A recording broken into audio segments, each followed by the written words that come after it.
더불어민주당에서요 총선 전략 대외비 문건이 나왔습니다. 그리고 여기서 이제 얘기가 나오는 것들이 너무 네거티브 아니냐라는 얘기가 나오고 또 특히 이제 조국 사태에 대해서 이슈를 좀 눌러보자 이런 얘기들도 나왔다고 하고 어떻게 보셨습니까?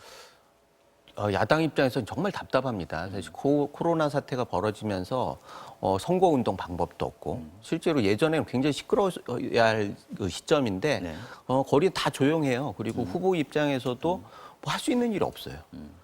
그리고 처음에는 코로나 사태가 딱 벌어지면서 이게 정권에 굉장히 힘들어요. 예전에 메르스 같은 경우에도 정권에 굉장히 치명적인 역할을 했고 코로나도 그럴 조짐이 있었는데 이게 장기화되다 보니까 다른 이슈를 다 잡아먹는 거예요.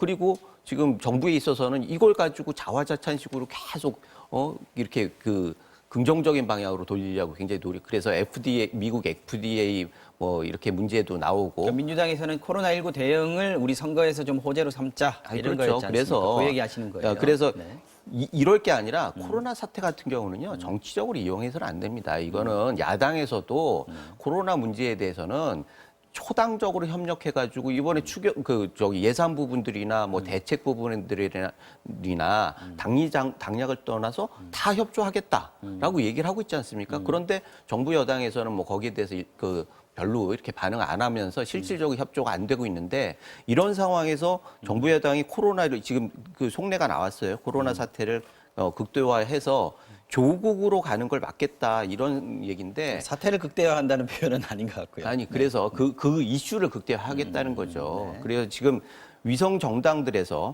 우리는 자매 정당이라고 하지만 어찌됐든 그런 정당에서 계속 조국 마케팅을 하고 있어요. 그런 것들을 한편에선 하고 한편에선 그거의 부작용을 줄이기 위해서 또 코로나 이 상황을 극대화하고 이게 이중적이잖아요, 너무. 그래서 이런 부분들에 대해서 야당 입장에서는 할 수 있는 일이 없어요.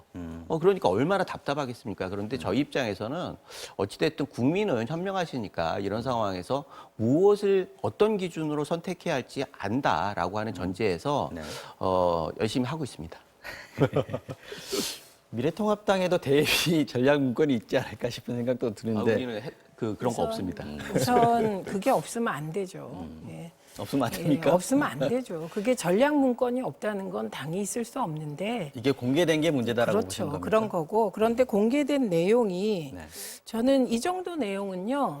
인터넷 들어가시면 네티즌들 토론이 더 수준이 높다고 생각을 합니다. 그리고 지금 말씀하신 것 중에 예를 들면 코로나19가 대한민국만의 사태면 이걸 가지고 왈가왈부할 수 있습니다. 그런데 지금 이 코로나19는 범세계적인 도전이 되어버렸거든요. 그래서 이 상황에서는 코로나19를 가지고 누가 정치적으로 이용한다고 해서 이용되지 않습니다.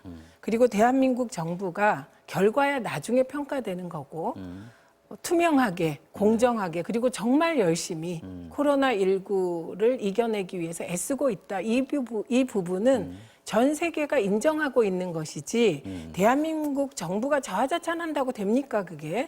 그런 부분은 아니니까 조금 시야를 넓게 봐주시면 좋겠다 싶고 그리고 저는 누군가 민주당에서 코로나19를 선거 전략으로 쓴다고 하면 저 안 그럴 거라고 생각을 하고 이거는 저거 누가 만들었는지 저는 이해가 잘 안 갑니다. 그리고 그렇게 하면 안 좋을 거다 오히려 이렇게 생각합니다. 그래서 오히려 저는 초기에 야당이 코로나19에 대한 정부 대응을 조금 폄훼하신 게 아닌가 하는 섭섭한 마음은 있습니다. 메르스 때 생각해 보세요. 메르스 오늘 때 진짜 잘못하셨어요. 정치와 오정용 여기까지 해야 될 것 같습니다. 지금까지 최민희 전 더불어민주당 의원, 김우석 미래통합당 선대위 수석 대변인과 함께했습니다. 두 분 고맙습니다.